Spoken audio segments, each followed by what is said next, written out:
बिहार की हालत दिन प्रतिदिन बद से बदतर होती जा रही है और ये हालत हो रही है बाढ़ की वजह से। जहां लोग अपने सालों की कमाई लगाकर एक घर को तैयार करते हैं तो उस कमाई को पानी में बहते हुए चंद सेकंड नहीं लगा। बिहार में लोग बेहाल हैं, रोते बिलखते हुए नजर आ रहे हैं। किसी ने अपने बेटी की शादी की तैयारी की थी तो कोई अपने बुढ़ापे की दुहाई देकर रो रहा है।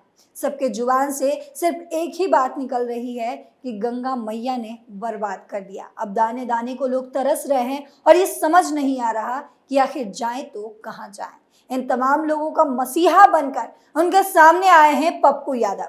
तो तमाम राजनीतिक पार्टियां इन लोगों के लिए आखिर क्या कर रहे हैं, बताएंगे आपको इस स्पेशल स्टोरी में। नमस्कार, आप देख रहे हैं कैपिटल टीवी बिहार। मैं हूं आपके साथ पल्लवी सिंह।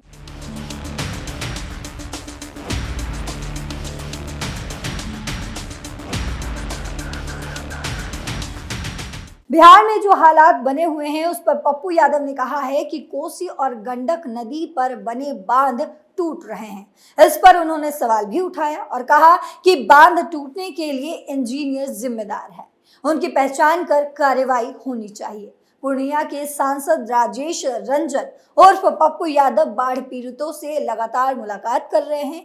कोसी बांध के पास पप्पू यादव बाढ़ पीड़ितों से मिलने अपने बुलेट चलाकर पहुंचे और उनका दुख दर्द सुना।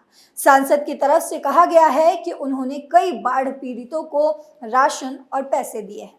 जनता से मिलने के दौरान उन्होंने नीतीश सरकार और विपक्षी दलों पर जमकर निशाना साधा है।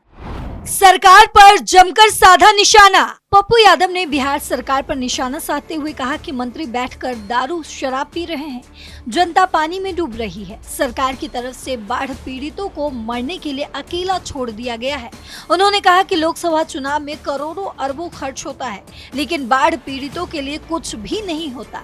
उन्होंने कहा कि जम्मू कश्मीर में, हरियाणा में दर्जनों हेलीकॉप्टर हैं और बाढ़ पीड़ितों के लिए कुछ भी नहीं है। अभी तक यहाँ पर एनडीआरएफ की कोई टीम नहीं आई है।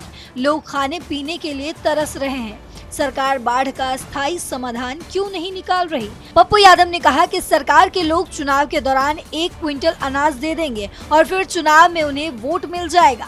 सरकार के लोग यही सोचते हैं। सरकार और विपक्ष पर बरसे पप्पू यादव। पप्पू यादव ने बाढ़ से आई तबाही के लिए सत्ता पक्ष और विपक्ष दोनों को जिम्मेदार ठहराया है।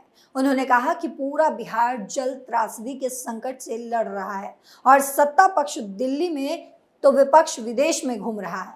उन्होंने कहा कि 40 सालों से बिहार में जिन जिन की सरकार बनी है उसने बिहार में बाढ़ के लिए क्या किया? कब तक कोसी और सीमांचल और मिथिलांचल के लोगों को परेशान किया जाएगा? लोग भूखे मर रहे हैं, जानवरों के लिए चारा की व्यवस्था नहीं है, अस्पताल में सांप काटने की दवा उपलब्ध नहीं है और सरकार कह रही है कि बाढ़ से निपटने के लिए उनके पास सभी समाधान मौजूद है। सांसद ने लगाया ये आरोप। वहीं आपको बता दें कि सांसद ने कई आरोप भी लगाए हैं। सांसद ने कहा कि अभी तक एक भी कम्युनिटी किचन की शुरुआत नहीं हुई है। उन्होंने ये भी कहा कि गांव के गांव भूखे हैं, पानी के लिए तरस गए हैं, तो दूसरी तरफ एसडीआरएफ और एनडीआरएफ की टीम के पास नाव चलाने के लिए तेल नहीं है। लोग किसी तरह 300 से 400 रुपए खर्च कर भाड़े की नाव से बाहर निकल रहे हैं। उन्होंने सवाल उठाया कि आखिर नेपाल से इतना डर क्यों है? क्यों नेपाल से वार्ता नहीं हो रही? क्यों हर वर्ष नेपाल भारत को तबाह कर देता है? आम जनजीवन में त्राहिमाम। वहीं आपको बता दें कि उत्तर बिहार के जिलों में अचानक आई बाढ़ से आम जनजीवन त्राहिमाम करने लगा है। लाखों की आबादी बाढ़ पीड़ितों में पड़ गई है। वहीं बाढ़ की स्थिति मंगलवार को भी गंभीर बनी रही। कोसी और कमला नदी के जल स्तर में सोमवार की रात मामूली कमी हुई, लेकिन मंगलवार की अगले सुबह से जल स्तर में फिर वृद्धि शुरू हो गई, यानी कि बढ़ने लगा। कहा जा रहा है कि साल 2004 में जो हालात थे इस बार उससे भी अधिक भयावह स्थिति बन चुका है। बिहार के 16 जिलों के 55 प्रखंडों की लगभग 10 लाख आबादी बाढ़ से घिरी हुई है। वहीं बाढ़ में बिहार के अलग अलग जिलों से 8 लोग जिंदा बह गए, जबकि एक महिला ने हार्ट अटैक से दम तोड़ दिया। उत्तर बिहार के बड़े इलाकों में पीड़ा और दहशत के बीच घरों की छतों, तटबंधों और एनएच पर लोग समय बिताने के लिए मजबूर हैं। कई गांव टापू बन चुके हैं। वहीं भोजन, पानी, बच्चों के लिए दूध और दवा समेत अन्य आवश्यक सामग्री के लिए कई तरह की परेशानियों से जूझना पड़ रहा है। अब तक राज्य के बाढ़ प्रभावित जिलों में कई तटबंध टूट चुके हैं। लाखों की आबादी बाढ़ से प्रभावित हो चुकी है। बेतिया में सोमवार की देर रात मुख्य पीढ़ी रिंग बांध टूट गया। वहीं आधी रात को गंडक नदी अपने विकराल रूप धारण कर लिया। उत्तर बिहार में हर तरफ सैलाब दिखाई पड़ रहा है। कहीं घुटने भर तो कहीं कमर भर तो कहीं कलेजे और सिर डूबने तक पानी का तेज बहाव हो रहा है। यहाँ गांव घर का आलम ये है कि सभी डूब रहे हैं। हर तरफ पानी ही पानी दिखाई पड़ रहा है। ऐसी आफत 20 साल बाद लोग देख और सुन रहे हैं। कहा जा रहा है कि साल 2004 में जो हालात थे, इस बार उससे भी अधिक भयावह स्थिति है। बिहार के 16 जिलों में 55 प्रखंडों की 9.90 लाख आबादी बाढ़ से घिर चुकी है। वहीं बाढ़ में बिहार के अलग अलग जिलों से 8 लोग जिंदा बह गए हैं, जबकि महिला ने हार्ट अटैक से दम तोड़ दी। उत्तर बिहार के बड़े इलाके में पीड़ा और दहशत के बीच घरों की छतों, तटबंधों और एनएच पर लोग समय बिताने को मजबूर है। कई गांव टापू में बह गए। उन्हें भोजन, पानी, बच्चों के लिए दूध और दवा समेत अन्य आवश्यक सामग्री के लिए कई तरह की परेशानियों से जूझना पड़ रहा है। बाढ़ प्रभावित क्षेत्रों में सरकारी राहत कार्य शुरू हो गया है। वायुसेना की मदद से पीड़ित परिवारों तक एयर ड्रॉप के माध्यम से खाद्य सामग्री पहुंचाई जा रही है।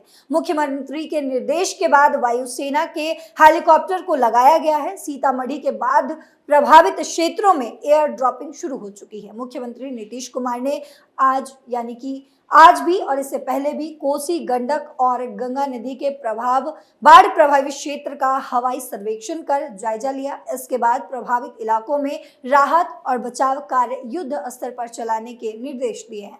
आपको बता दें कि 56 साल बाद कोसी और 21 साल बाद गंडक नदी में इतना अधिक पानी आया है। नदियों के गैस पॉइंट पर उच्चतम जलस्तर का नया रिकॉर्ड बन चुका है। अब इसी को मानक मानकर बिहार सरकार उत्तर बिहार की नदियों के तटबंधों की ऊंचाई बढ़ाएगी। पिछले 24 घंटे में प्रदेश के अलग अलग जिलों में 8 तटबंध टूट चुके हैं।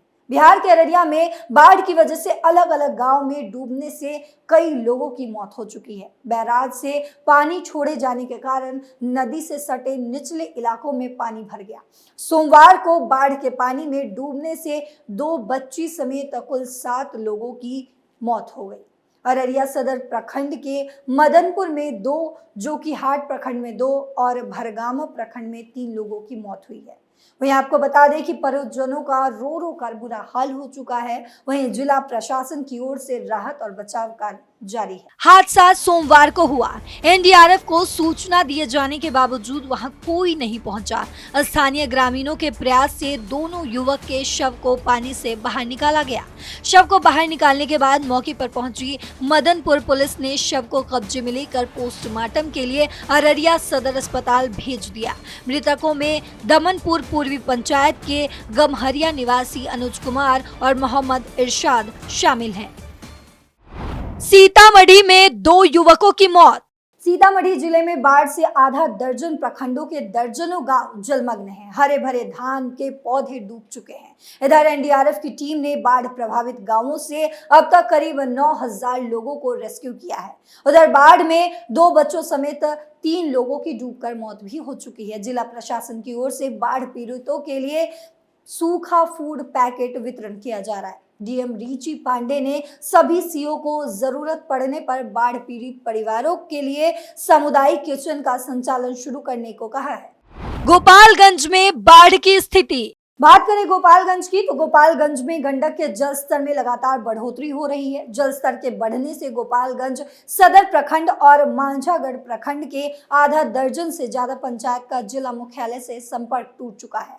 बाढ़ प्रभावित इलाकों में जिला प्रशासन के द्वारा नाव की वैकल्पिक व्यवस्था नहीं की गई है, जिसकी वजह से ग्रामीण निजी स्तर पर नाव चलाकर बाढ़ प्रभावित इलाकों से पलायन करने पर मजबूर हो चुके हैं। दरभंगा में भी बाढ़ जैसी स्थिति। वहीं बिहार के कीरतपुर प्रखंड क्षेत्र के भूभौल गांव में कोसी नदी के तटबंध टूटने के बाद पति और पत्नी सहित 3 लोग लापता हो चुके हैं। रात को तटबंध टूटने के बाद परिजनों ने पहले समझा कि कहीं जान बचाकर तीनों लोग बाहर निकल चुके हैं, लेकिन काफी खोजबीन करने के बाद भी तीनों का कोई अता पता नहीं लगाया जा सका। लापता होने वालों में भूभौल के कनून टोला के बीनो शाह और उनकी पत्नी सरस्वती देवी शामिल है। मुसहरी टोल से रामेश्वर सदा लापता बताए जा रहे हैं। इन तमाम जगहों के हालात पर सरकार पर भी सवाल खड़े हो रहे हैं, लेकिन आपकी क्या प्रतिक्रिया है, आपकी क्या राय है सरकार को लेकर, कमेंट बॉक्स में जरूर बताते जाइएगा। फिलहाल मेरे साथ इतना ही। देश और दुनिया के तमाम खबरों के लिए देखते रहिए कैपिटल टीवी। नमस्कार।